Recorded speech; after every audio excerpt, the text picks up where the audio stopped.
আসসালামু আলাইকুম রহমতুল্লাহি ওয়া বারাকাতুহু। প্রিয় বন্ধুরা, আশা করি আপনারা প্রত্যেকেই ভালো আছেন।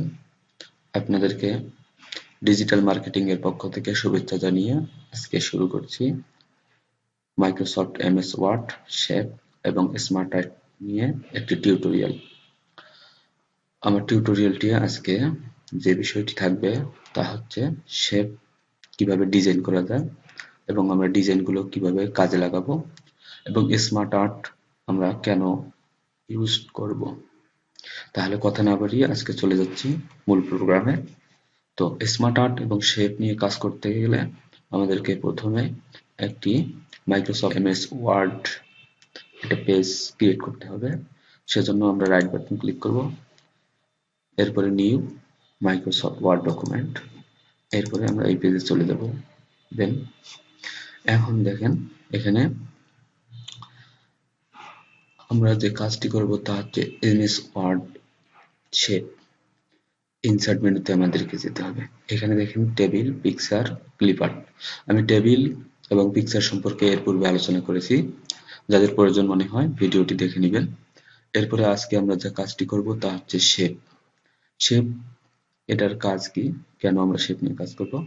শেপের প্রধানত শেপ দ্বারা একটা প্রতিবেদন, একটা আর্টিকেলকে আপনার বিভিন্নভাবে মডিফাই করা যায়, বিভিন্নভাবে হাইলাইট করা যায় শেপের মাধ্যমে। ধরুন শেপে অনেকগুলো বক্স আছে, এই বক্সগুলো এখান থেকে আপনি কোনো একটা জিনিস ইন্ডিকেট করতে যাচ্ছেন, এই বক্সটি দিতে পারবেন এই শেপ দ্বারা। আবার শেপের আরো অন্যান্য ডিজাইন আছে। যদি আপনি একটা ফ্ল্যাগ আর্ট করতে চান, পতাকা আর্ট করতে চান, এভাবে পতাকা আর্ট করতে পারবেন।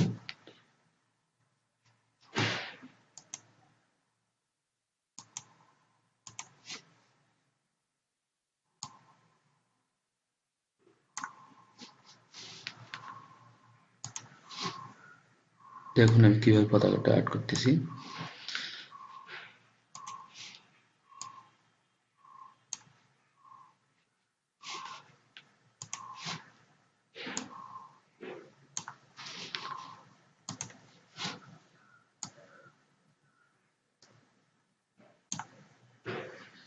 এরপরে আপনি বিভিন্ন কালার দিতে পারবেন। কালার দেওয়ার জন্য আপনি যে বক্সে কালার দেবেন, ধরুন আমি এই বক্সটাতে কালার দিব, এই জন্য বক্সটা সিলেক্ট করে নিয়ে এখান থেকে আমাদের বাংলাদেশের পতাকার রং যেহেতু সবুজ,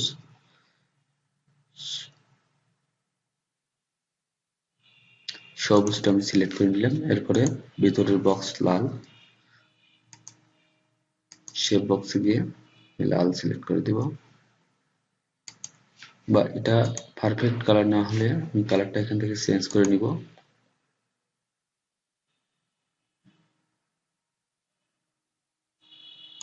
জাস্ট এরপরে আমি একটা খুঁটি দিছি, এটার জন্য একটা কালার দিয়ে দিব।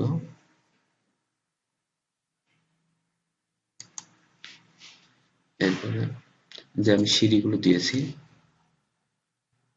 এগুলো আলাদা আলাদা কালার দিতে পারবো আমি, অথবা আমি টেক্সচার থেকে, যেহেতু এগুলো রাজমিস্ত্রির কাজ, সেজন্য আমি টাইলস লাগাই দেবো টেক্সচার থেকে। এখানে আপনিও যেতে পারবেন।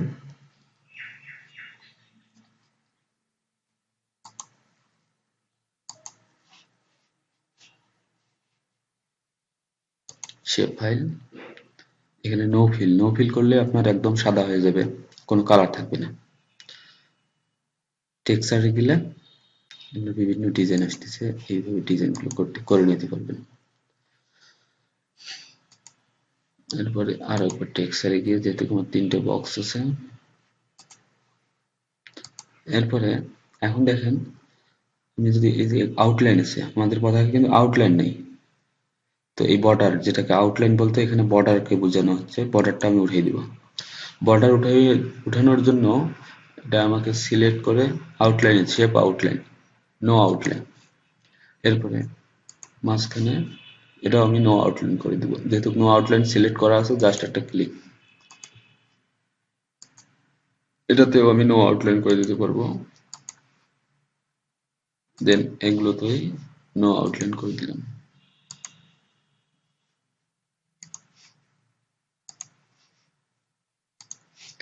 এভাবেই আপনি শেপ দ্বারা আপনি বিভিন্ন ডিজাইন আকৃতি। এরপরে আরেকটা জিনিস দেখাচ্ছি, তা হচ্ছে শেপের কাজ, সেটাও শেপের কাজ।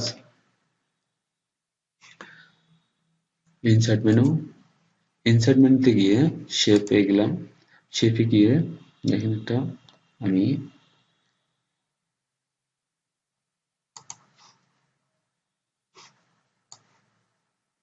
এই যে একটা শেপ নেওয়া হলো, শেপ মানে আকৃতি। এই আকৃতিটার মধ্যে আমি একটা লেখা ক্রিয়েট করব। সেজন্য এর মধ্যে যদি আমি লিখতে চাই, লেখার জন্য সিলেক্ট করা অবস্থায় এর মধ্যে রাইট বাটন ক্লিক দেব, অ্যাড টেক্সট, অ্যাড টেক্সট লিখলাম এখানে বাংলাদেশ।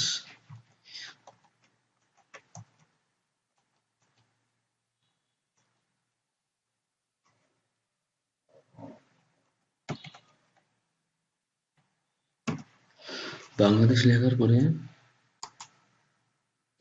সাইজটা একটু আমাকে বাড়াই দিতে হবে, কমাই দিতে হবে। কার্সারটা রেখে কন্ট্রোল এস, সবগুলো সিলেক্ট হওয়ার পরে আমি হোমে গিয়ে সাইজটা একটু, ফন্ট সাইজটা একটু কমাই নেব। দেখেন বাংলাদেশ লেখাটা চলে আসছে। এখন কথা হচ্ছে এই লেখাটা একটু আমি ভিতরে ডিজাইন করব। ডিজাইন করার জন্য আবার আমাকে ইনসাইড মেনুতে যেতে হবে। ইনসাইড মেনুতে গিয়ে যে কাজটি করব তা হচ্ছে ওয়ার্ড আর্ট। ওয়ার্ড আর্ট নয়, এখানে ফরম্যাট, ফরম্যাটে গিয়ে টেক্সট ইফেক্ট, টেক্সট ইফেক্টে গিয়ে আপনি কোন ডিজাইনের লেখা নেবেন।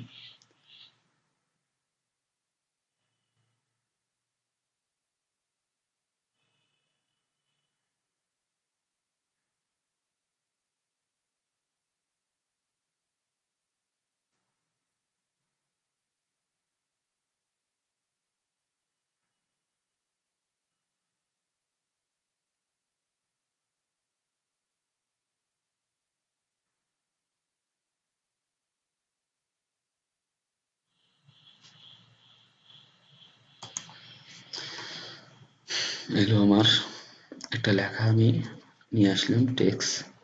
এরপরে টেক্সটটা আমি কালার করব। টেক্সটটা কালার করার জন্য যদি সাদা করতে চাই সাদা হবে, যদি অন্য কালার দিতে চাই এখান থেকে কালার চেঞ্জ করা যাবে। এই কালারটা আমি দিয়ে দিলাম।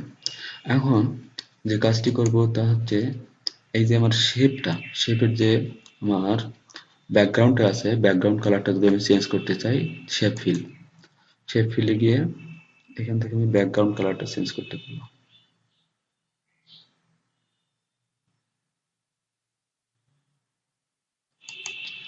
এরপরে যে কাজটি করব, আমার আউটলাইন গুলো দেখেন ব্লু কালার হয়ে আছে, এটা যদি আমি চেঞ্জ করতে চাই তাহলে আমার শেপ আউটলাইনে যেতে হবে।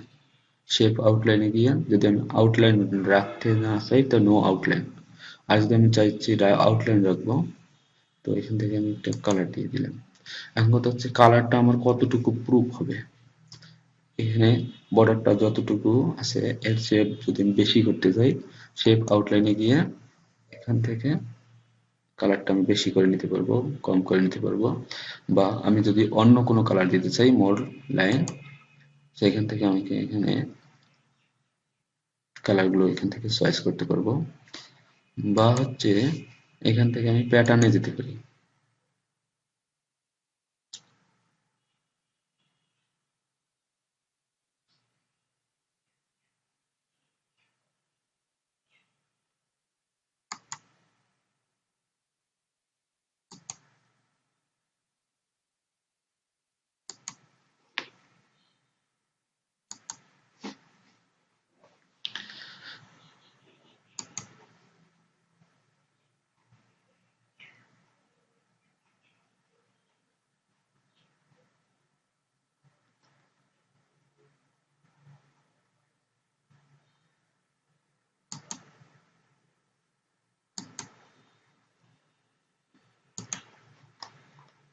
দেখেন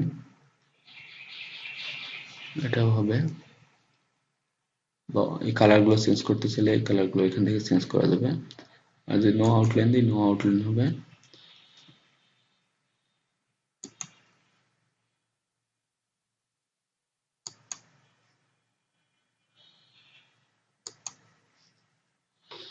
আমি তো প্যাটার্ন রাখবো না,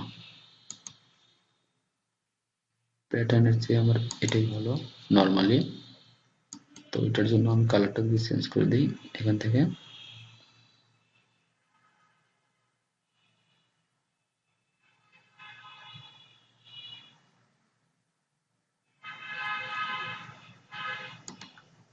এখন এটা যদি আমি বাড়াই নিই এভাবে,